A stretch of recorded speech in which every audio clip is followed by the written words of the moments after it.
Hey there, everybody. Welcome to our reaction and review for The Curse Season 1, Episode 7. Jess and I just got in. We were playing horse a little bit earlier, and we were just like, oh yeah, we know we need to get in here and record this video now. Oh my goodness, I would absolutely lose. Matt's like 6'3". I'm 5'0". It's not even a competition. Okay, here's the thing about horse.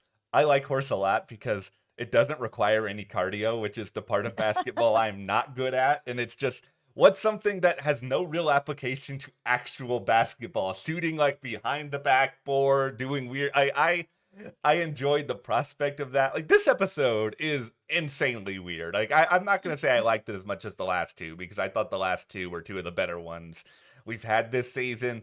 This episode was very uncomfortable for certain stretches. Like really everything that was going on in that comedy class was just like, okay, this is too much perhaps even for me with one line accepting it. Oh yeah? Yeah. What's that? If you were really funny, you wouldn't be in a Legion Hall. You'd be on YouTube like the comedians I watch. That may be the funniest line of the entire season because it is just like, of course, Asher would think that the only place you can go to watch quality comedy is YouTube. It's just the Legion Hall part of it is just perfect. I cannot think of a better line that somebody like Asher would say. There were some pretty uncomfortable moments in this, with the number one for me being Asher playing back the argument he had with Whitney through the closed door and actually writing out how to be what he thinks is a better husband to stop himself from losing Whitney, being like, smile and nod more, don't speak as much, don't interrupt her. I was just like, oh my goodness, like he's so in his head about it that he's basically like, the list might as well just say do whatever Whitney wants. Yeah. I think we've asked this question before, but this is another good opportunity for it. Are we supposed to feel bad for Asher? Like this show, it continues to make us want to confront this issue because Asher is such a sad character who's doing a lot of things that just reiterate that time and time again. But at the same time, it's hard to feel bad for him because he is just such a terrible person. Oh my goodness, that whole casino thing, we're gonna get into it, but seeing the back of him like laughing and pointing, I was just like, he's such a terrible person. But I mean, everybody on this Yeah. show really is. That's why this show it's fascinating, and I understand why there's a lot of people who don't like it just because it is intentionally really uncomfortable. It's hard to watch a show like this where you just inherently aren't supposed to like anybody. You're kind of rooting for all of this to fall apart, and the real question is like, okay, how is it gonna happen? Okay, before we get too much further into this, be sure to hit that subscribe button. It's a really great way to support Mhm. Matt and I here at the channel, and we really appreciate it. If you guys want weekly live streams all about the curse, be sure to join our Patreon. We have a link in the description below. Those are really, really fun, and we hope you guys can take part in them. Okay, so you brought up the idea that, of course, this show is made to make you feel uncomfortable. And I Yeah. think that for me, it's really interesting that they keep hitting this small PP joke over and over again. Like that's the thing that's supposed to make us really uncomfortable, because they do keep circling back to it where I'm Yeah. like, I don't feel uncomfortable with that joke Yeah. at all. Like I didn't when it started, but I understood why they were kind of doing it at that point. For me now, that sort of like cringe humor, it's not working anymore. It's just like this joke is landing so flat for me because it was only okay when it started. By the time we got to the Legion Hall and everything that was going on, where Asher didn't really want to use this joke, and we had the teacher who was, let's lean into this joke, until everybody got really offended, and then he just rolled the bus over Yeah. Asher and was like, you gotta go, you can't be offending everybody. I was just like, this joke doesn't work anymore. It's not even cringe humor anymore. It just doesn't work anymore for me. It was the strangest part of the episode. I mean, hilarious line aside, the Mhm. idea that number one, the comedy teacher is basically like outing their private conversations to the entirety of the group, which just doesn't feel like a great idea in the first place. To then also But that was good cringe humor. see, this is the thing. I small peepee jokes, they're often not that funny, but beyond all of that, I'm not sure that it would like cause this big of a reaction just because we have all Yeah. seen a lot of comedy shows where the like crossing the line stuff is so much worse than anything that happened here. And that maybe this was just sort of a culmination of a lot of things, including Asher doing that weird thing in the previous episode where he's talking when he shouldn't talk. Or maybe nobody's just comfortable with him there in general. And they were all like, all right, let's all jump on board this opportunity to get Asher out of this class because he's making it less fun than anyone else. But at the same time, I'm like, is anyone in a Legion Hall comedy class really willing to stage a revolt over this guy who was there? I think it's just that Asher is so uncomfortable with who he is, and Yeah. he doesn't know who he is. He's long through this show felt like he's invisible. And when he is visible, people just don't like him or they're criticizing him. So it's kind of this mix of like, I'm going to be invisible. And then when I am invisible, people are just piling on me. He can't catch a win. But in the midst of that, when he is doing things, they're not nice things, they're not good things, they're bad things. He's such a bizarre character because I what we saw at the end of the episode, I think is further testament to the fact that I think he does want his relationship with Whitney to work. Like I think he does have, I guess, whatever his definition of love is for her. Like he's clearly trying to be better, but I don't think he understands how. He's trying to basically just be what he thinks Whitney wants rather than just himself, which, raises a couple of questions, including once again, how did these two end up together in the first place? Like, Mhm. I have a very, very hard time understanding that even now. And I'm not trying to just diminish Asher as a character, but unless he, like, came up to her and immediately, like, promised all this money, which, we saw in this episode, Whitney does need, even if she tries to act like money doesn't matter that much to her. Like, that could be a part of it, but there's still, like, a little bit of that missing piece. Yeah. I think the thing is we saw only really once Mhm. the two of them like having a fun, funny moment over the sweater a Yeah. couple of episodes ago. My guess is Asher used to be this person and Whitney used to be this person when they first met, that there was kind of a fun back and forth. She was less guarded, he was less insecure, she was less insecure. I mean, she basically bought her friendship with Kara in Yes. this episode. And so that tells me that maybe back when they first met, they were more free with each other. But as the relationship has been growing, they've been pulling back and they've both been sort of like just people pleasers to each other, and they're not really communicating anymore. They're not sharing anymore, as Whitney said. The relationship is just not working anymore.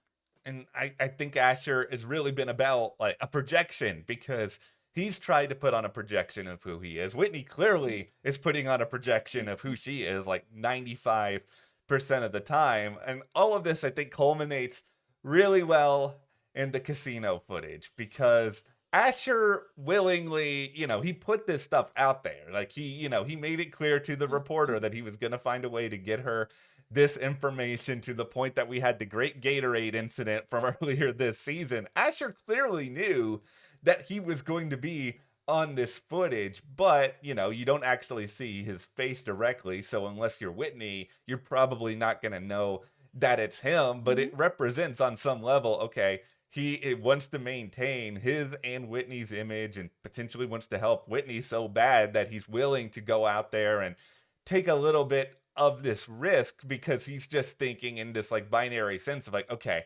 this is what we have to do. This is for the sake of our greater good. This is for the sake of self-preservation so this report doesn't come out. But he never shares with Whitney this part of his past. I mean, clearly he is embarrassed about it on a certain level. And I think he's just more intent on like, okay, how can I lie and cover things up because she's gonna see this footage. I think he knows that, and so he's just trying to think like, okay, how can I make it so that I don't seem as undesirable as I really am in that moment? Yeah, I think that that's part of Whitney's biggest struggle. I mean, she said it perfectly when she was talking to Kara, where she's just like, I'm really insecure, like, and Mhm. that's something that she struggles with a lot. And we've seen through this that she's really trying to get away from her parents' image of the things that they do and take advantage of people who are in lesser situations that need help, but they're taking advantage of it and they're doing these terrible things. And she doesn't want to be that so much that she's willing to do anything that anybody else needs to be accepted and to not be them. That she's like, paying to get this thing out of this, golf course, this Yeah. mini putt course that she knows Kara had wanted, but she's not going about it the way that Kara as an artist would have gone. She's not going to pay for it. She's not Yeah. going to give somebody money for this statue that's completely offensive. Yeah. She's going to get it another way for her artwork. Like, paying for it's just continuing on the problem.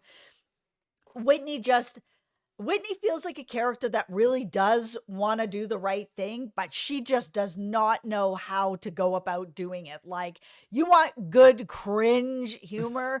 Putting that statue in front of Kara's door, ringing Yeah. the doorbell, and hiding around the corner is so cringeworthy. That Yeah. moment totally got me where I was like, oh my God, please stop hiding. Please It stop was hiding. It was so cringy. it was so messed up. Like, just so you just clip that little part of it and put it on the internet. Like, yeah, I cannot even imagine what the comments were going to be. And Oh like my goodness. the entire opening of this episode, like it was well done, but it was really messed up from like her getting this offensive statue to like trying to get help of getting it in the car and not really working Watching out, it roll out of the van. Oh watching my it roll out of the goodness. van, then like her fighting away to get it back, then like her just like jamming out to Dancing on My Own as it's coming, and she's going like she had achieved this huge victory for herself. She's just like throwing herself a party in the car on the way there, only to then pull that stunt. And all of this is just representative of this idea of whether it is for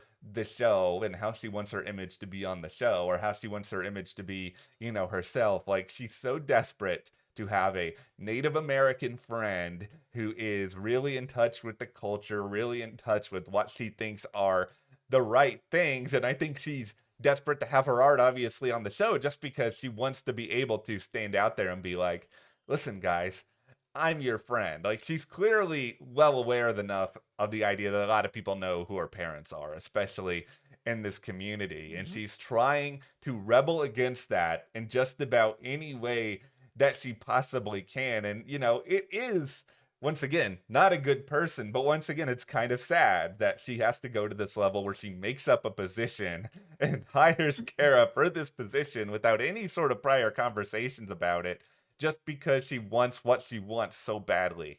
Yeah, and it felt like to me like, yes, obviously she wants her to sign the contract about the artwork, but Yeah. that's on Whitney. Like, you're going to put in artwork in every single scene without a release and then you're going to film it. Like, Yeah. I know she trusted her and she's like, yeah, we're friends or whatever, but like, how HGTV allowed that to happen without the contract boggles my mind. Like, no network is gonna allow that. It's just not a thing that was gonna happen. Like, that wouldn't have been on Whitney.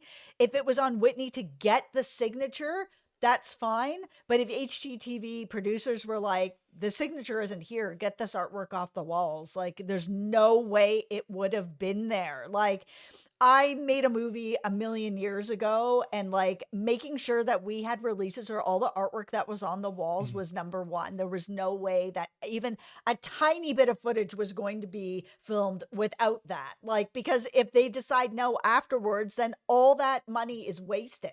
Yeah, you basically are just gonna have to blur out big parts of the background. And if you're HGTV, do you really want to put that on the air? Because then it just looks like somebody didn't do their job. And, ultimately they didn't. Like, Whitney is just completely out of her mind with all of this. Dougie, you deserve some blame for this as well. Dougie is Yes. too focused on lifting up Whitney because he knows Whitney is clearly the better self for this show and she's more engaging and entertaining. And I think he thinks that he can just sort of unravel her. Mhm.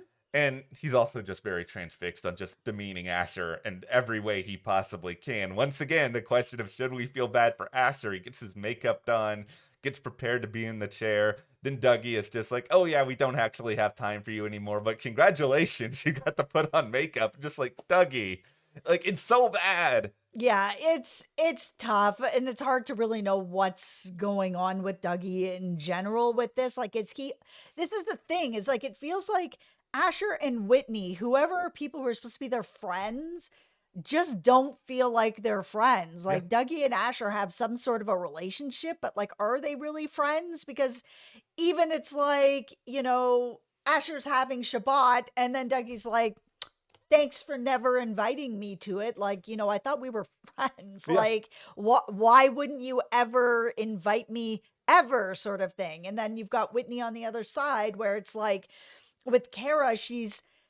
I don't think she gave her that position just to get her to sign it. I think she like was literally buying her friendship because at the end of the episode, when they are outside playing horse, and she's actually getting to have like a fun moment with her, and Kara looks like she's having a fun moment too. They're Yeah. just like being friends.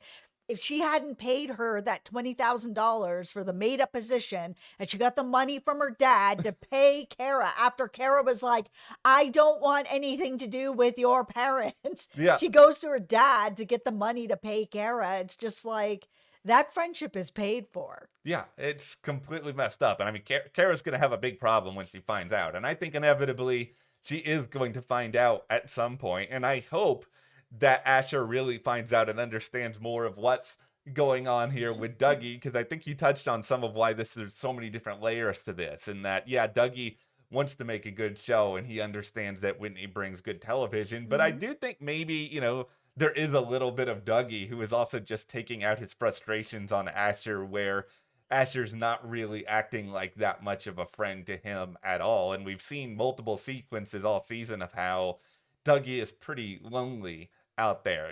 This is not a community in a world that feels altogether familiar to him all the time. And so there's a little bit of a push and pull with sort of that. And it's kind of like you're going to a restaurant. You don't want to intentionally make the chef really mad and make the chef feel like you're a pain, because maybe they're not going to be as interested in doing a good job for you. Okay, Whitney and Asher, are they getting a divorce? Because it definitely feels like that's where we're headed. I mean, Whitney was really honest with Kara, where she was just like, I just don't feel like myself. I'm having a really hard time with this. I feel like I'm in one direction, he's in another direction. And then at the end of the episode, we see Whitney feeling free, where she's, goofing around with her friend, playing horse, playing basketball, laughing, joking, and feeling like a regular person. And Asher's back at home writing out this list of like, smile more, don't interrupt her, make sure she gets whatever she wants. Like, they're not on the same page. Like, I think they're headed for, the end. All right, I'm gonna put on a tinfoil hat here. Okay, I think I have Nathan Fielder, I'm on to you. I think I've cracked the code here. Okay, this is where we're going the rest of this season. So I think you're right. I think they are heading towards some sort of a divorce here. I think what's going to inevitably happen is, I don't know if it's episode 8, it might be closer to the finale. Whitney is going to air out some of her feelings to Asher and basically tell Asher that she's leaving him. Asher then is going to be like, I went to this comedy class for you. I did all these notes for you. I went and, I released this footage of me in a compromising position in order to help our reputation. I was cursed for you. Yes, he's going to do all of this stuff. He is going to lose his mind, and he's got a lot of feelings just within him. Asher is just going to go scorched earth on everything. And I think the final episode of this show, like, they've been building up that something crazy is going to happen. Asher is going to lose his mind. Asher is going to do something that is just like really shocking to either destroy this show or Whitney's reputation or something like that. Nobody's giving him any sort of love or attention or respect. And I think you bottle things up long enough, it's going to explode. And I think it's going to explode with Asher at like the worst time possible. It's a good theory. I think you're probably right with that. I just hope so, because at this point they keep building up this finale. If we don't have something shocking, I'm just going to be like, what are we doing here, guys? Okay, then maybe it's this. Did Nala actually curse Josie? That's the thing. Like, we saw that she did this little curse about the chicken, and then the chicken thing happened. Could it be coincidence? Of course, yes. Yeah.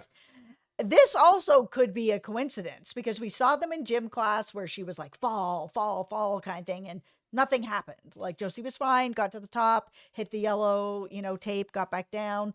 Nala wasn't able to get up the rope at all. Josie comes over, is like, hey, good job, good for you for trying sort of thing. And she's not having it. But later on at the end of the episode, you see like Josie just like randomly falls into a wall and Yeah. hurts herself as everyone's just kind of running around. But it's like normal playground stuff. Kids fall, they fall all the time. Adults fall all the time. Yeah. I fall every day. No, Okay. but I do fall a lot. I once fell up the stairs. Like, Yeah, that happened. people are clumsy. How dare you call me out? No, I'm kidding.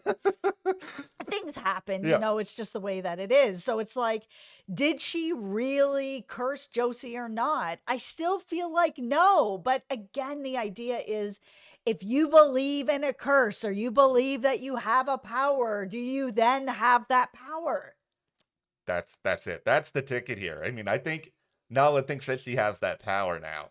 And they've had enough examples of it now in between the nail guessing game, this, like, it is clearly something that is living on her mind, and it's been living on her mind ever since the chicken thing happened. And I think it's building, it's leading to something. And what that something is, whether it is that something really drastic happens to her family's house and like she ends up putting some other curse on Asher and then it sends Asher down another sort of spiral. I think we're building towards something where Nala is going to think that she is going to dramatically impact the lives of those around her, and it's going to probably get into a very ugly and uncomfortable spot. And it already is, because a grown man has already basically worked to convince this young girl that she has like some supernatural ability that she's using to potentially harm one of her classmates who is not treating her that well. We're already in not good territory here. Yeah, I mean, the look on her face when Josie got hurt, it was like she had a bit of a look of like terror, of like,